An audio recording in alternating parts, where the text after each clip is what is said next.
So this morning, as I said to everyone in church this morning, that in the entire history of my whole ministry, I've never, ever started a service without knowing the special music, without having picked it, which I did choose this. Well, when it was sent to me, I said, yes, absolutely. But I didn't listen to it. I never heard the song. I only had the lyrics. And the lyrics are important because that's what I'm going to use. And this morning when I heard it, when the music and the words came together, it really I lost it emotionally, and I just did again at the exact same place. I'm so predictable. I mean, I am like Hallmark's perfect target. But it's right at the top when they talk about, when Heather writes about lay down your sword and surrender, give up the fight. And there was something in me this morning when that happened that I didn't even realize I was still fighting some things in life. And I don't even know what it is I'm fighting. It's not that clear to me. But I know that when she sang that and my body relaxed and just released, and I was like, oh my God, you're so right. Just stop. Stop already. Just relax. Stop fighting. Whatever it is I'm fighting. Whatever notion. So I invite you tonight as I go through this talk to just start there. What are you willing to just lay down your sword on? What are you ready to stop fighting over? What have you been trying to fix about yourself forever? What have you been trying to stop doing because it's part of your addiction or part of your habit? And let's face it, every single person in this room is addicted to something. It could be Netflix, which is one of my problems. It could be anything. Whatever that addiction is, lay down the sword. Because guess what? I believe when we lay down the sword, when we stop fighting it, that's when we are our most powerful. That's where the power comes from. So first of all, because I didn't say it this morning, thank you. Thank you for how you infuse your music with truth. And I know where you came from. I know you came from a Christian background. And I know it took a lot of courage to step out of the limelight, the spotlight. This was a very prominent singer in the Christian movement. And to say, this doesn't work for me, even though my career is doing great, I'm going to leave it and find out what I need to find, and to bring that now to us. Thank you so much. So this month has all been about love only, and I want to go through our month with you, if you don't mind. Week 1, I read you the Ernest Holmes quote. The great love of the universe must be one with the great law of its own being, and we approach love through law. This then is the teaching, love and law. As the love of God is perfect, so the law of God is also perfect. And Ernest Holmes says, we must understand both. Not just love and not just law. We are not robots that just, here's how you do it. Here's step 1, 2, 3, 4, 5, 6, and 7 if I want to moan about it. But here are the steps, and this is how I do it. That's not how it works.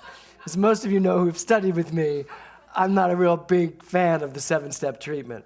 Because then as soon as you bring in, and for those of you who don't know, the 7-step treatment is you bring in all the crap, and the reason why that's another step 6, step 7 is you still have to get back to the truth. So why bring it in the first place? Bring it in during the talk, and then once we start the treatment, just keep going. So living love, that was our job this month, to live love, not just understand love. First of all, to get that love is an energy. Love is not, something out there. It is a divine energy from within. It's who we are. So our job, in order to live love, we have to first know what love is. It's not something out there. It's not something ethereal. It's actually who I am. That's number 1. Now, if I know that's who I am, then frankly, I'm actually living love no matter what I'm doing. I live love no matter what I'm doing. The question is, what level do you want to live this at? Do Do you want to live love down here and only get a little bit of it?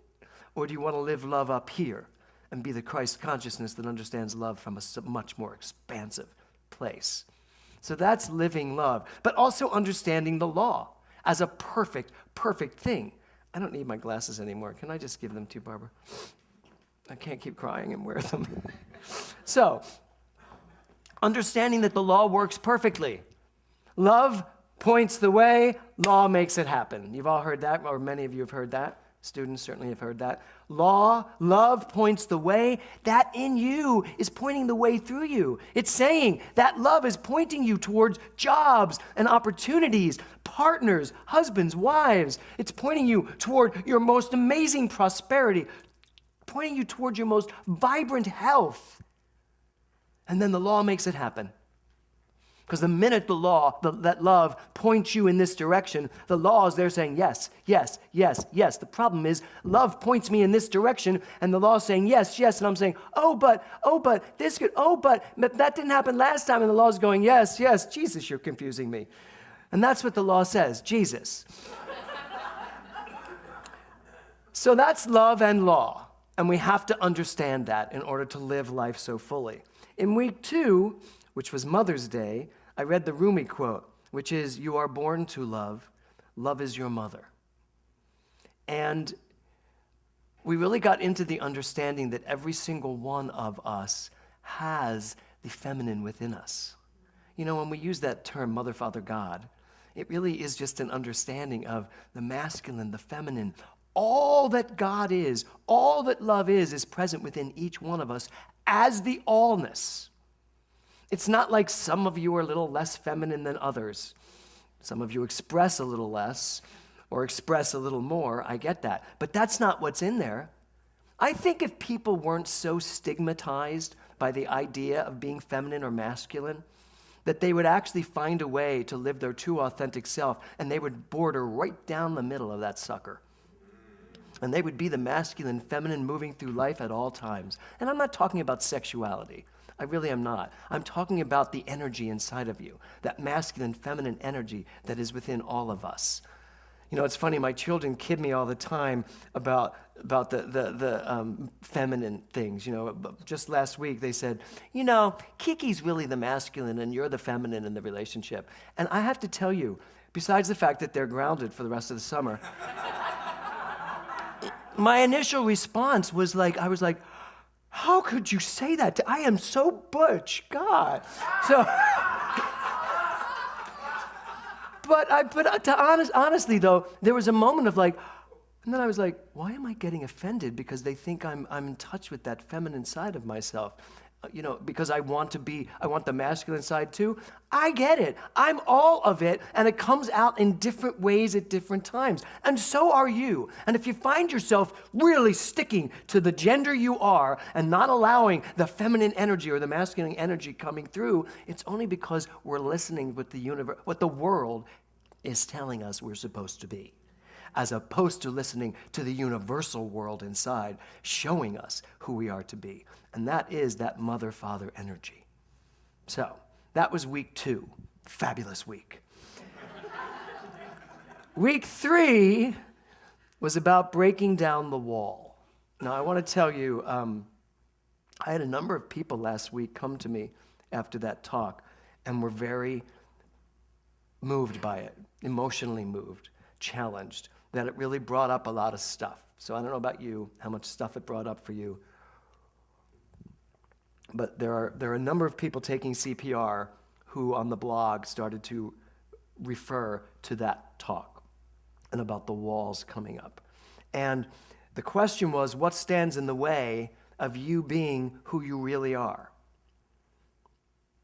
What walls have you constructed? What walls have you built that stop you from being your true authentic self? And those walls take many names. You know, fear is a big one. Fear of what? Everything, really. If you're a fearful person, you're going to be afraid of everything. You're going to be fearful of your health. You're going to be fearful of your finances. You're going to be fearful of your relationships, and you're going to be fearful of your creative expression. You're going to be fearful. That is a wall. I don't think we are born into fear. I take, when you were singing the song too, my dog came into mind, my dog Cooper. And he's just this big, stupid dog. And he really is, and I don't mean to say stupid in a pejorative manner, except he's really stupid. But I think he's dumb like a fox, because there's just something in him that just does. And today, I decided I wanted to jog this morning at 6 a.m. I thought, I'm going to bring a little life into this. So I decided to jog, and I had both of them. She always does whatever I tell her to do. She just kind of follows along, and she's like that perfect little dog. But Cooper, usually I'm dragging him and pulling him. As soon as I started jogging, he fell into place and started prancing like a horse. I was like, you could do this all along? For a whole year, all I had to do was jog, and you'd fall into place? And he was just perfect. And then as soon as I stopped for a minute, he just stopped. And I thought to myself, there is something inside of him that's not interested in what I want, really. He decides, where's my energy taking me? This energy was right for him. So there's something inside of you and inside of me that if we would just allow it, it would literally just flow through us, and we would be living much more authentic lives. We'd stop living lives we think we have created based on what we think we should be doing. So that was week 3. Breaking down the wall. What walls? And the title of the talk was Breaking Down the Wall. Not the walls. Not all the different ones. The wall itself. Because you know what happens? I thought about this week. Y'all may have different walls. Y'all may name them. Y'all, I just came from Tennessee. Y'all may have these different walls. And if I ask y'all all tell me different names for your wall. But in the end, by the end, at some point in your life, those walls all come together and just merge into one thick wall. And the more you have, the thicker and the deeper it gets. And you are stuck behind it as your perfect, brilliant self. But the wall is stopping you from just breaking through and living from there. And that's what love only stands for. If you are only stepping in love, stepping from love, if you are only living in love, where are the walls? There can be no walls. So that was week 3. So here we are, the final week of Love Only. So I want to go through a couple of Heather's lyrics. Thank you for singing them. I didn't even know that this morning. I had no idea. Yeah, Heather didn't sing this verse this morning that I decided to quote. Didn't bother me. I didn't even notice. I was so enraptured by all the emotion of the song. So here's the lyric. First of all, she starts the song with "Come to the temple." And that doesn't mean come to Beth Hillel. Come to the temple. That means come to that point in your mind where you are sacred. Come to that place in your consciousness, in your being, where you are safe, where you know who you are, which is the entire song. Come to the temple. Come to that highest level of Christ consciousness. Let's see what happens with life when you start there. Now what's going to happen? So she then says in the second verse, come to the mystery. And then she says, give up the stories you've known. So how many of you are still telling those same boring stories? Apparently Bob Marcy's the only one. No, thank you. Rip Samay. Who else? Come on, tell the truth. Who's still telling their stories? I can point you out. I keep hearing them. I think we do. We keep telling these stories over and over and over again. And I don't know about you, but I keep thinking they're going to change. Or I can maybe embellish them in a better way, right? And I thought about myself. I thought, how many times do I mention a Broadway show? Hardly at all anymore. Yeah, I mean, there was a time when they used to time me to see when the Broadway reference would happen. So this is not a Broadway reference. This is me telling of myself. So I have many stories. I have many Broadway stories. Bob and I talk about them whenever we go to lunch. We talk about all our Broadway stories. But here's the deal. The more I tell them, the more I keep kind of being tied back to them. So how many stories are you still telling about the past that have energy on you and keep dragging you back there? Or how many of you are still telling stories about the same crap that's going on in your life? That is a spiritual word, crap. You all have things in your life, and you're still telling the same stories. And I look around, and I know some of the stories that you're all still telling. And I'm not standing here saying, stop telling those stories. Or am I? Because here's the thing. We keep giving them energy, don't we? We keep saying this is still a problem, this is still a problem. Yet what we're really here to do is know the truth about them. This is not a problem, and this is no longer my story. This is only your story because you're accepting it as your story. So, I tell these stories about me in a Broadway show or whatever, but I have to tell you something really funny. So I was offered to go back to New York, asked if I'd be interested in going back to New York and star as Billy Flynn in Chicago.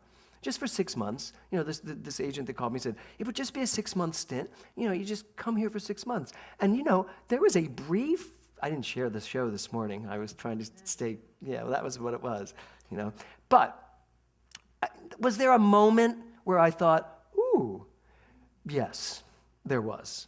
But I instantly thought to myself, oh my God, I'm going to have to live there. I'm going to have to take the subway, which, by the way, I don't like taking, and I used to love the subway. How many of you used to live in New York City? Okay, so a couple of you. So I used to love the subway. My story back then was, I will never leave New York City. I am a New York City boy, a Broadway baby. I am never, ever leaving Broadway in New York. Now, it takes a lot to get me there, and certainly a lot to hang around the theater district, because it's just not my energy. It's not my vibe. So I would have to be there 8 shows a week, God forbid, 8 shows a week, doing the same show. I couldn't even ad-lib. Could you imagine if I tried? While we're here, I have a story for you. So I really got the point. I was like, this is not really what I want to be doing. This isn't my story anymore.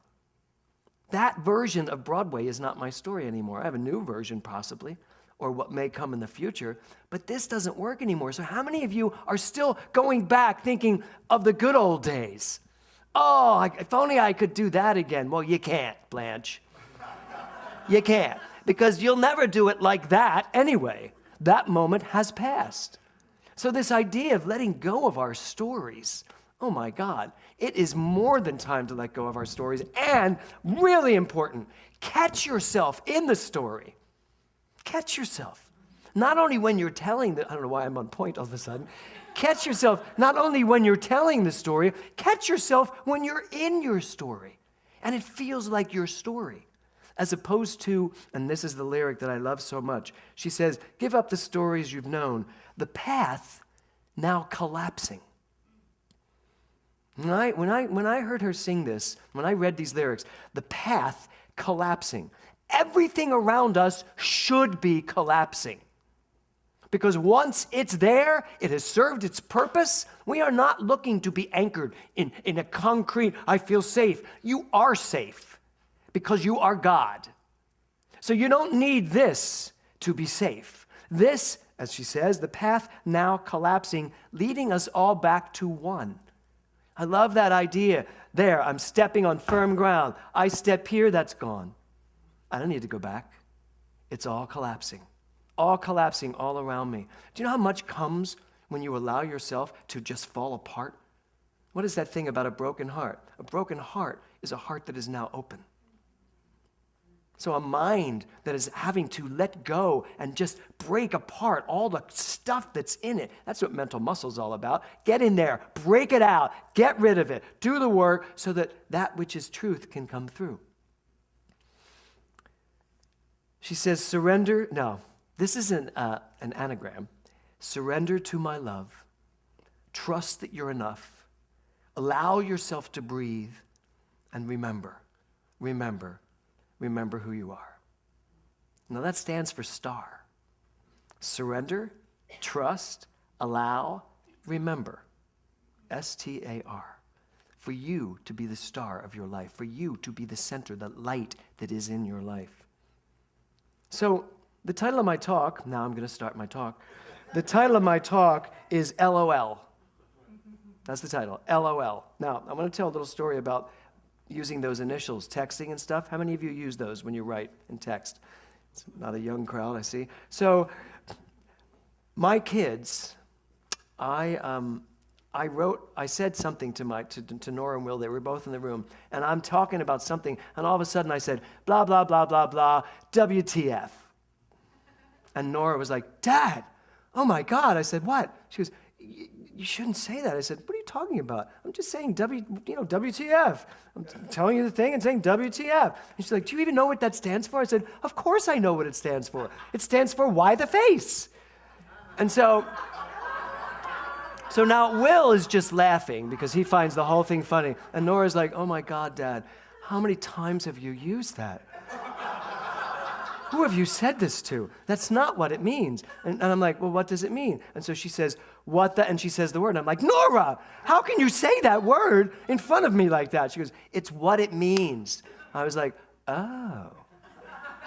Might explain some of the reactions I get when I say WTF. Because I really did think it meant, why the face? You know, like somebody says something to you and you're like, really? WTF? Why the face? Anyway, but I'm not the only one, because I found a woman on the internet, and she wrote this. So it's a mom, and she texts to her son David, and she says, David, your great aunt Agnes just passed away, L.O.L. And so David texts back, why is that funny? And mom texts back, it's not funny, David. Why would you say that? And David writes back, L.O.L. means laugh out loud. To which mom writes back, oh my goodness, I thought it meant lots of love. I have to call everyone back.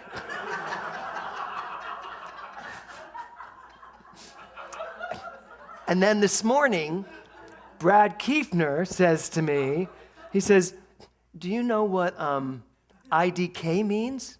And I said, I don't know. He said, God, everyone has a problem with this. Yeah. I told him I would try that tonight and see if anybody laughed. If you're watching Brad, it's kind of half and half. So what I'm going to suggest is that it's not laugh out loud. Instead of laugh out loud, I'm going to suggest love out loud. LOL, meaning love out loud. So I have something that I want to do, and if we could, where's Lori Savage? Would you turn the lights up in the room here? Because I'm going to ask you. Hold on, Jason. I was about to ask you this question, so don't you go to the bathroom. So stay right there. Okay, so I'm coming out to the audience now. So I'm going to ask you, what would it mean? What would it look like? Don't get too close. What would it look like if you were, stand up. What would it look like if you were to love out loud? Take the mic. Use it by your mouth. What would it mean like, what would it look like for you to love out loud? If that's what we're going to use LOL to mean, love out loud, what would it look like? My prop is here. My prop is here? Wow. There he is, the prop. Go ahead. So what does that mean? I think we all know. Release. Fall, surrender. Okay. He's not there anymore. Okay. Just let go. Okay, that's good. I like that. Okay, great. Okay, let's see over here. Candace, stand up. Me? Yeah. So what would it look like to you, take the mic, if I said you're going to love out loud, what does that look like? Face this way. Oh, no. Yeah. It would mean showing the love inside every time, every place, everywhere, to everyone. Let's take it more specific. To me, Yeah, what would you do then? How would you show that? I smile more. Okay, that's a good one, right? Smile. To love out loud, I might smile. That's a very good answer. Okay, good. John, stand up. You're used to the camera. There it is right behind you. So what would it mean? What would you have to do to love out loud? What would I have to do to love out loud? I would have to be myself all the time and not prejudge whether somebody's liking me or not. I would just be me without needing them to love me back. You all good with that? I like that. Okay. So let's see, who else do I want to ask? Loving out loud. I'm going to come all the way around here to Ripsime. Stand up. Can you get Ripsime? Okay, good. You love a camera. Oh, gosh, no. Hi. I think for me it means first and foremost loving myself and all of me, including the things I don't like about myself. What could you And- possibly not like about yourself? You know, and I think those things that I don't like about myself hold me back from a fuller life, because it's always the what if and when. So loving out loud That was the question. would mean full acceptance and first loving myself, because then I would know how to share that. It would be who I am. That's beautiful. Yeah. Great answer. Okay, that's good. Okay, let's do one more. Sandy, why don't you stand up? You knew I was coming. Stand up. Take the microphone. Here's your big moment. Oh, I don't need a big moment like that. Honestly, when John Hold the mic said in. what he said, that was what I would have said, to just be yourself and not worry what people think. Honestly, I was like, oh, he said my answer. So what would happen if you did that? I'd probably be doing everything I want to do in the world and not caring who likes it or doesn't like it, and know that the right people would be there who would like it. Would that be scary for you? Yeah, very scary. You want to try it this coming month? Sure. Sure. You sure? Yes, I'm working on it. Okay, good. Okay. I am doing one more because I want the accent. Okay, you ready? This is our Scottish friend. I agree. I think it is quite scary. I think for me it would be when someone cuts me off to bless them instead of curse them. Do you curse them? I don't curse them, but I think it. But I think that's. And thinking it's just as bad. But it is scary because you're wearing your heart on your sleeve. Do you know what I mean? So that's scary sometimes. But yeah. So you would come from love. So to Yeah. love out loud means you would But come. that's a hard lesson, though. Do you know what I mean? When someone, I think we've all been there in the car when they cut you off, to then bless them or love them for that. It's challenging. Yeah, you know? no, it is. But they don't even know whether you're True. blessing them or what. Yeah, so very what true. good does that do? It's for you, though. It's not for them. And whatever you're doing for you adds to the consciousness of the entire world. Yeah, exactly. If more people did that, there'd be a lot more loving out loud. Great, thank you. Good. I'm doing one more. Lisa?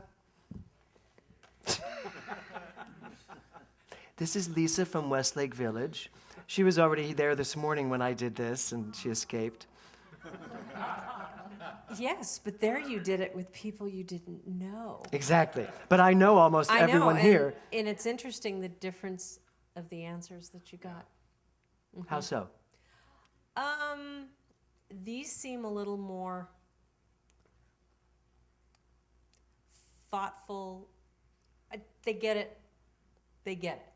As opposed to some of the people this morning were a little more superficial answers. Do you remember what those answers were? Smiling a lot. Smiling more. Looking at people in the eye. The gal in the back that Yes. was very empathic and just would just. Empathy came up. I would Yes. show empathy. So what's your answer? How would you love out loud? It's funny because the answers in this room this afternoon resonated with me more than those did. And I need to take a couple of them. And one is that I would love myself enough so that then I can just, mirror it outwards. And the other one is to just not care what anybody thinks. That's So great. Those are the ones. So do y'all have answers for this? I hope. How would you love out loud more? She never gets a chance. Laurie, get up. Because she's the den mother to us all. So why don't you share with us? I think it's just showing on the outside what I feel on the inside a little more, and feeling safe to do that, to let that love just come out.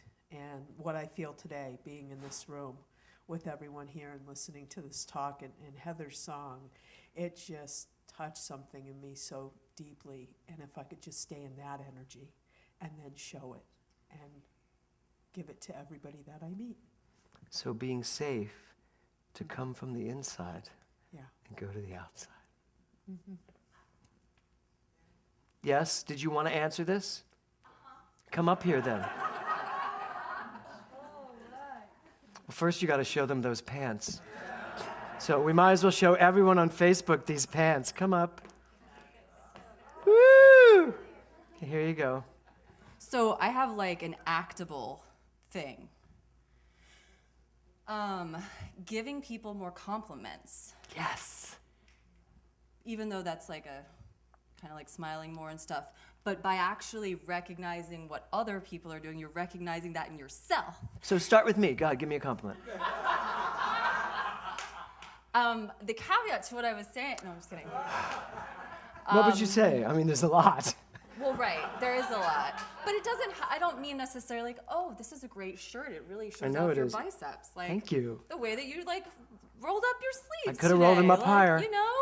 But like little tiny things. Like a lot of people say, oh, you have nice eyes. But I think like when we're more specific about stuff, people actually like believe you more, right? Like if you say, gosh, James, those shoes, the piping on those shoes, like you actually are looking, I'm actually looking at his shoes and looking at And the you're piping really on them. looking at them. Right. Or maybe with the eye thing, like, gosh, I never noticed how there's like little green flecks There are. in the outer Did part you all of your notice that? eyes. I have never green noticed that. brown eyes. They're Thank you. This is beautiful. the first time you've really looked at me, I Lacey. know. It only took 15 years. Thanks.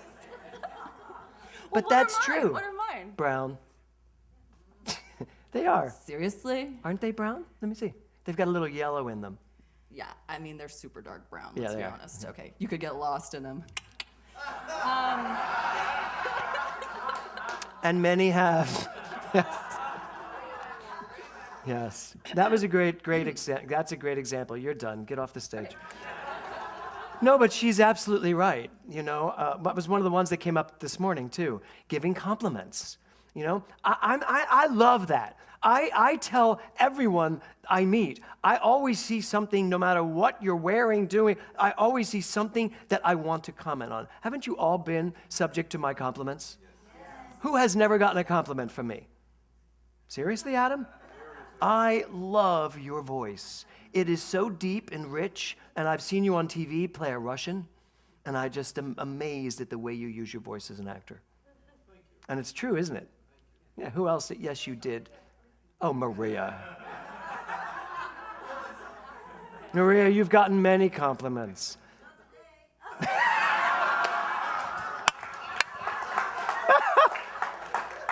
How do you solve a problem like Maria?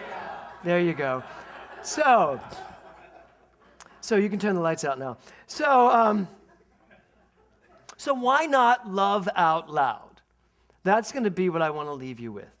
Love out loud. And I didn't read this morning. I want to quote Romeo from Romeo and Juliet, who says, "With love's light, winds, did I e'er perch this walls, for stony limits cannot hold love out. With love's light wings did I perch these walls, for stony limits cannot hold love out." There is something in you that will not allow you to let love be stuck inside of you. It will eep out no matter what. It is always coming out in ways known and unknown to you and for you. Your job, if you're willing to take it, is to open up and just allow it to take over you, to literally love out loud, to eliminate the walls, to break down whatever is standing between you and your authentic life. Anything that is standing between you and being willing to be in love. And I mean in love. And thank you so much, Ripsame, because that's the biggest problem we have. You can't love the world if you can't love yourself. If you are withholding love from yourself, you don't get it. You are love. No matter what you are looking at, no matter what you think there is to not be in love with, it is your job to love out loud. So as we close this month out, I know many of you are probably thinking, oh my God, thank God, we're done with that love only month. No. This is a life's journey. to love only. And next week, we will start the second part of this journey, which is to forgive everything. So you can start now, or you can wait a week and hold on to your unforgivenesses until next Sunday. But loving only, allowing yourself to come from love, to love out loud, no matter what. That's the gift I give to myself first. And then I get to share it with you. Now you get to share it with the world. Namaste.